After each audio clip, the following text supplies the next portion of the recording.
होती, लेकिन ऐसा नहीं है। मैं आपसे सही है। और जब मुझे पता चला कि मैं कोटा आ रही हूँ तो दिमाग में सिर्फ यही था, अच्छा स्टूडेंट्स होंगे वहाँ, बहुत सारे पढ़ने लिखने वाले बच्चे होंगे, बहुत ही सीरियस माहौल होगा। और फिर उसके बाद ये पता चला कि इंस्टीट्यूट में भी जाना है, एल इंस्टीट्यूट में, जहाँ पे मुझे बच्चों के साथ, स्टूडेंट्स लोगों के साथ बात करनी है। तब थोड़ी सी ऐसी मन में ख्याल आया कि क्या बोलूँगी मैं, क्या करूँगी, ऑलरेडी इतने इंटेलिजेंट बच्चे मेरे सामने बैठे होंगे। मैं ह्यूमैनिटीज से आई हूँ वैसे, लेकिन ह्यूमैनिटीज में हमको इंसानियत पढ़ाते हैं। मजाक कर रही हूँ। हाँ, मेरे बारे में बताऊँ, जितने लोग नहीं जानते हैं उनको बता दूँ कि मेरा नाम मैथिली ठाकुर है। मैं बिहार की रहने वाली हूँ, दिल्ली से आई हूँ, दिल्ली रहती हूँ। और बिहार के कितने लोग में से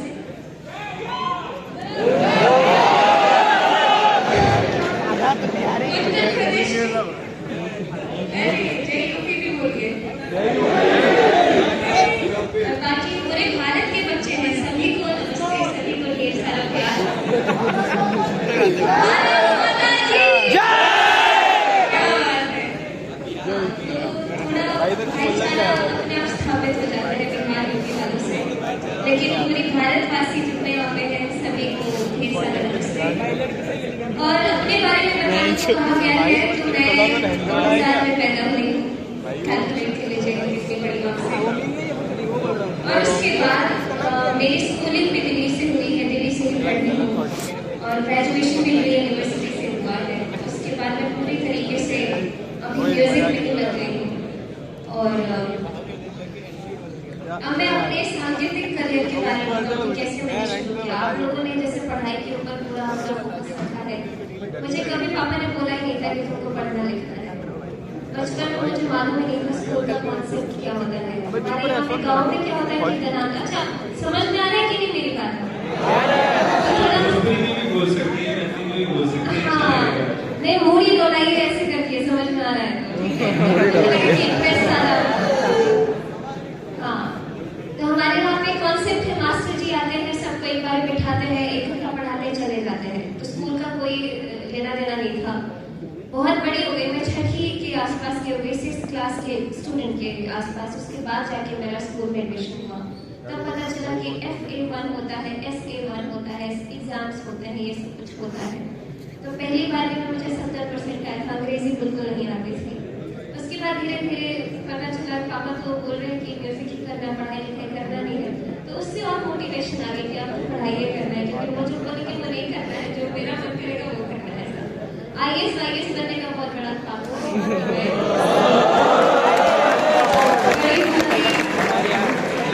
एक सरकारी नौकरी करूंगी, बिहार के लोग के नाम होगा।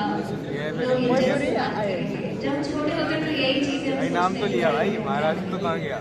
तो उसी हिसाब से भाई लिखने में कोई और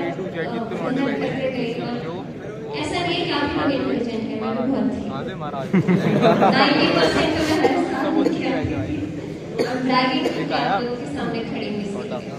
और इसके बाद धीरे धीरे मैं रियलिटी शोज में जाने लग गई। ऑडिशन का हमेशा टीवी पे आता है ना ऐड कि आपकी शहर दिल्ली में होने जा रहा है इंडियन आइडल का ऑडिशन, सारे का ऑडिशन लग जाइए सरकार में।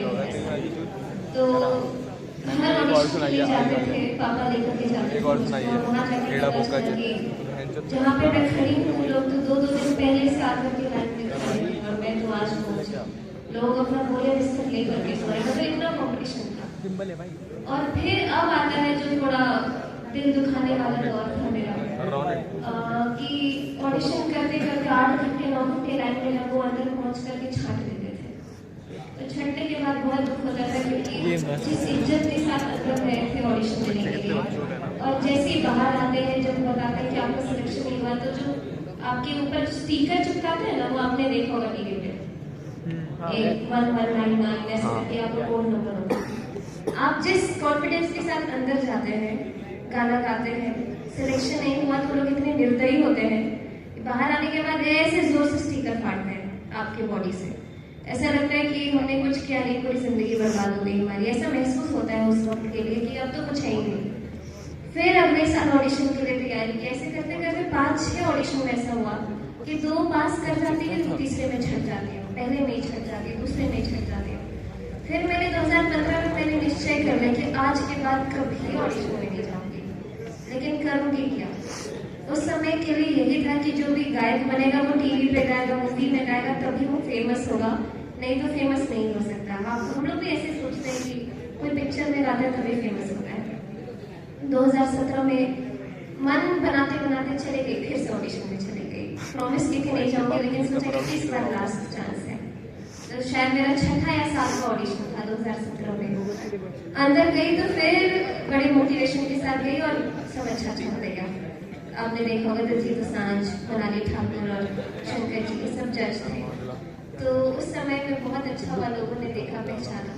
तब से फिर भी मेरे मन में था, 2 साल के 2019 तक था मन में कि IAS ही बनना है, म्यूजिक के साथ साथ चल रहा है। लेकिन जब मैं वहां से आई, सबसे मिली, सबने बहुत सारा प्यार दिया और रियाज हमेशा चालू था, हमेशा घंटों भर रियाज घर पे करते थे। मतलब कोई काम ही नहीं था। पापा के सामने तो बिल्कुल नहीं किताब खोलना, पापा बिल्कुल अगेंस्ट थे। सबके पापा से मेरे पापा बहुत अलग थे।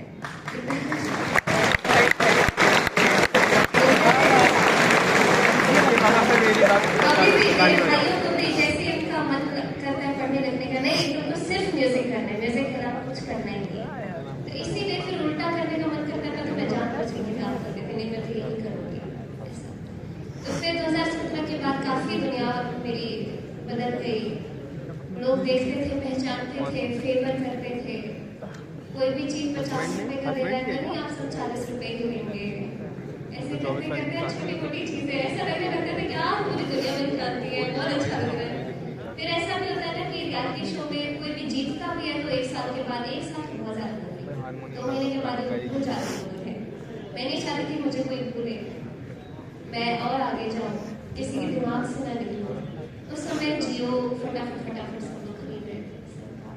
मैंने सोचा ये मेरा टाइम है। यूट्यूब पे चैनल बनाई, इंस्टाग्राम पे अकाउंट बनाई, सब पे पोस्ट करना शुरू की। कुछ नहीं आता था कि कैसे एडिट करना है, कैसे रिकॉर्ड करना है, लेकिन फिर भी जैसे बच सका करते गए। और उस दिन से मैं रुकी नहीं, रोज एक वीडियो पोस्ट करना है। 2017 से ही रोज एक वीडियो पोस्ट करना है।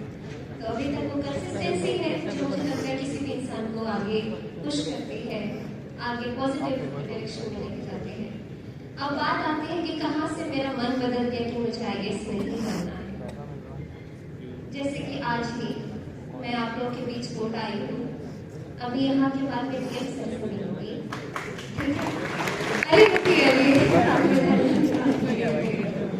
उनके पास जाऊंगी। ऐसा हो चुका है, उनके पास जाऊंगी, बोलूंगी सर मुझे पढ़ने का बहुत मन है, मुझे थोड़ा सा गाइड करके कि एक स्टार्ट कैसे। वो सीधे बोलेंगे अरे क्या जरूरत है, क्या जरूरत है इसे करने की, आप इतना अच्छा गा रही हैं, आपको कोई जरूरत नहीं है इतना ये सब एग्जाम्स के उसमें पढ़ने का, आप सिर्फ गाने पर फोकस करिए। जब मुझे 50 IAS ऑफिसर ने बोल दिया कि मुझे जरूरत नहीं है पढ़ने की, तब मुझे लगा अच्छा ठीक है, तो मैं सिर्फ गाऊंगी और सिर्फ म्यूजिक को भी पढ़ूंगी। और म्यूजिक भी ऐसा नहीं है जो आप लोग सुनोगे कि सिर्फ गाना होता है, ऐसा नहीं है। हमारे यहाँ पे हमारे घर में कई सारी किताबें हैं, कई सारे राग हैं, अनलिमिटेड, जितना सोच भी नहीं सकते, सबके बारे में आपको मालूम होना चाहिए। जितना मालूम है आप उतने अच्छे कलाकार हैं, ऐसा होना लगता है। तो दिन से रात तक मेरी पढ़ाई चलती रहती है, रियाज चलता रहता है, तीनों भाई बहन बैठ के ऐसे ही रियाज में हमेशा लगे रहते हैं, रिकॉर्डिंग एडिटिंग, और यही मेरी दिनचर्या है।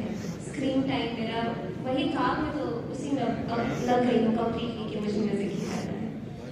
और अब मैं अगर आप लोगों की बात करूँ तो आप लोग बहुत फॉर्चुनेट हैं कि आप लोग को ये अपॉर्चुनिटी मिली है कि आप घर से बाहर आकर के पढ़ रहे हैं। कोटा जैसे स्थान पर आकर के, इतने बड़े इंस्टीट्यूट में आकर के आप बैठे हुए हैं और आपको पढ़ने का वो अपॉर्चुनिटी मिला है। क्योंकि मैं भी एक ऐसे परिवार से हूँ जहाँ पे स्पेशली लड़कियों के लिए बोलूँ, लड़की में से बहुत सारी लड़कियाँ आजकल दिख रही हैं और रिलेटेबल है बहुत सारी चीज़ें। जब हम भी बोलते हैं कि हमको बाहर जाके पढ़ना है तो थोड़ा संकोच आता है कि कैसे लड़की अकेले कैसे रहेगी बाहर, कैसे वो रह पाएगी, कैसे पढ़ पाएगी। वो चीज़ें थोड़ा फैक्टर मेरे भी साथ था। तो मेरे तो भगवान जी मेरे साथ थे, उन्होंने अपने आप अपने म्यूजिक का मेरा पकड़ा दिया और मैं उसमें लग गई। लेकिन आप लोगों के लिए ये बहुत ही भाग्य की बात है कि आप लोग कोटा में हैं, एलन इंस्टीट्यूट में, एक अच्छे संस्थान में आकर के अच्छे मार्गदर्शक है आपके पास और आप लोग उस चीज़ को पकड़ के रगड़ के पढ़ सकते हैं, मतलब आपके पास फुल अथॉरिटी है कि मुझे सिर्फ पढ़ना है। तो आप लोगों को मैं इसके लिए भी बहुत सी अक्सर शुभकामना देना चाहती हूँ कि IIT जो एग्ज़ाम है दुनिया का सबसे कठिन एग्ज़ाम बोल सकते हैं। आप सभी लोगों ने बहुत मेहनत की है, रोज़ रोज़ पढ़ते हैं और रोज़ रोज़ आप थोड़े परेशान में होते होंगे कैसे अपने आप को काम डाउन रखा जाए। अभी कुछ समय पहले परीक्षा पे चर्चा जी लगातार कर रहे हैं कि परीक्षा के दौरान कैसे एक स्टूडेंट को काम और कंपोज रहना जरूरी है, और मैं वो भी सुन रही थी और मुझे भी बुलाया गया था इसमें बोलने के लिए। तो मेरा 12th और उसके बाद ग्रेजुएशन, बस इतने ही कुछ एग्जाम्स मैंने बिल्कुल फुली माइंडेड किया है, और उसके बाद तो पूरा लाइफ म्यूजिक में डेडिकेटेड है। लेकिन मैं ये समझ सकती हूँ कि हमेशा एग्जाम टाइम पे, मुझे नहीं पता आप लोग कैसे फील करते हैं कि नहीं, मैं हमेशा ये भगवान बस ये वाला एग्जाम भी कर जाए, अगले एग्जाम में जरूर पढ़ूंगी, होता है कि नहीं? आप पूरे साल पढ़ते हैं, लेकिन आप उस टाइम पे आके तुम नर्वस हो जाते हैं कि मैं बस ये वाला एग्जाम में कर जाए, अगले एग्जाम में जरूर पढ़ूंगा, जरूर पढ़ूंगी। मेरे साथ हमेशा होता है कि एग्जाम के टाइम में बहुत घबरा जाता है कि कैसे होगा, कैसे नहीं होगा, और ऐसा लगता है कि हमने कुछ सब अच्छा करके आए, मतलब पूरा पेपर करके आए, और जब एग्जाम का रिजल्ट आता है तो हम मायूस हो जाते हैं कि अरे जितना पढ़े थे उस हिसाब से नहीं आया। तो सबसे ज्यादा लाइफ में जो मुझे लगता है जरूरी है कि आप एक अच्छे इंसान बने, एक एजुकेटेड इंसान बने, अपने आप को मजबूत रखे, आपके अंदर वो मजबूती आए, कॉन्फिडेंस आए, वो ज्यादा जरूरी है। और आई एम रियली श्योर कि हमें जितने हमारे टीचर्स हैं, जितने भी सर से बात की हो बैठ करके, तो ऑलरेडी मुझे तो बहुत अच्छा लगा। अगर ऐसे प्रिंसिपल हमारे होते तो हमको बड़ा मजा आता था। आप लोग ऑलरेडी बहुत लकी है हर मामले में कि इतने अच्छे लोग आपको मार्गदर्शन के रूप में अभी आपने देखा बच्चों, जैसे गुलामी से शोहरत की दुनिया का सफर इन्होंने बहुत छोटे से शब्दों में अपनी बात कह दी। आप बहुत अच्छी गायक नहीं, वक्ता भी बहुत अच्छी हैं आप।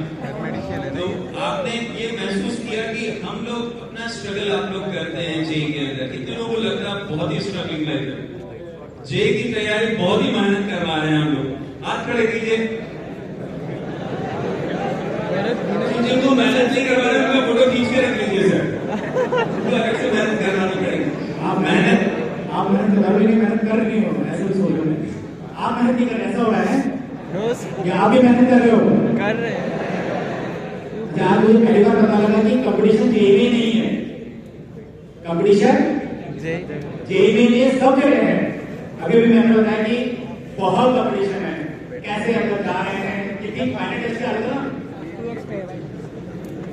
फाइनल टेस्ट पेपर देने गए, बढ़िया पास आए, नहीं आए, समझते क्या टीचर साहब ने आपको क्या भी करवा के देते हैं। ऑडिशन कि वहाँ बहुत भीड़ था, तो ऐसे कुछ शुरू में इतना भयंकर मेहनत करनी पड़ती है, क्लास में जाना पड़ेगा। कई बार सोचने बहुत आसान लगता है कि यूट्यूब पे जाने में क्या है, बहुत कुछ है, खुद गाओ, खुद बात करो तो पता लगेगा।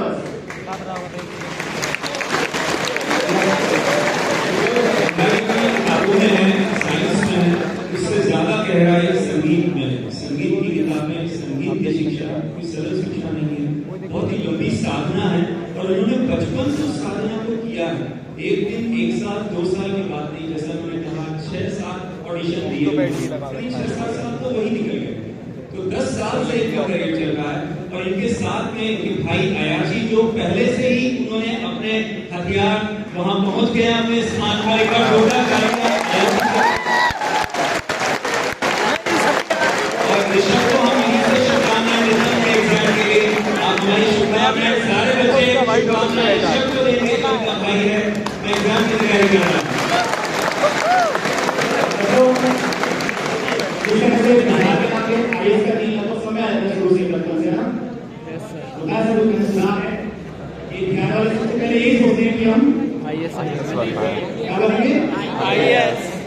ऐसे ही कोटा में आके एक नया जिला है, जेईई में जाते हैं।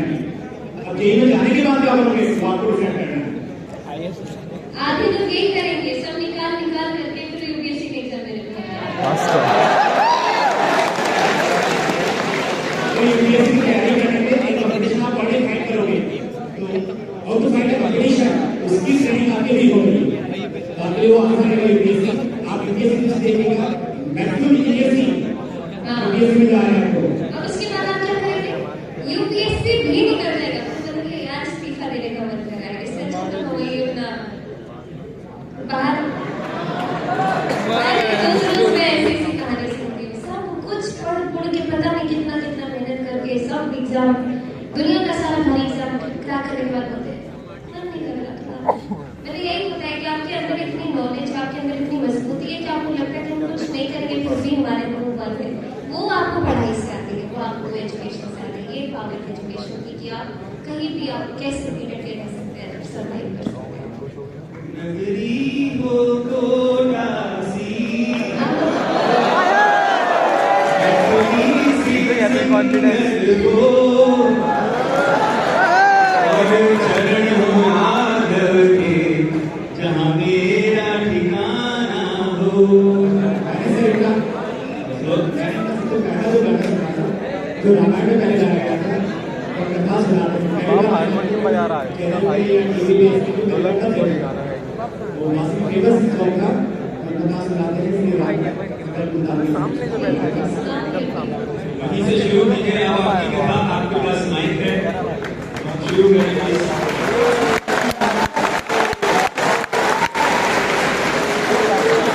आप लोगों में से कितने लोग सोशल मीडिया चलाते हैं वैसे कोई नहीं इतने भी निर्दयी नहीं है ये लोग जितना आप लोग बोल रहे हैं आपको चलाने को मिल रहा है सोशल मीडिया और हमें कितने लोग फॉलो करते हैं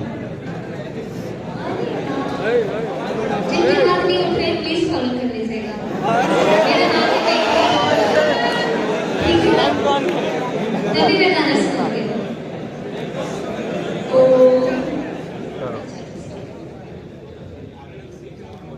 मुझे फॉलो करने के बाद बंद कर दीजिएगा थैंक यू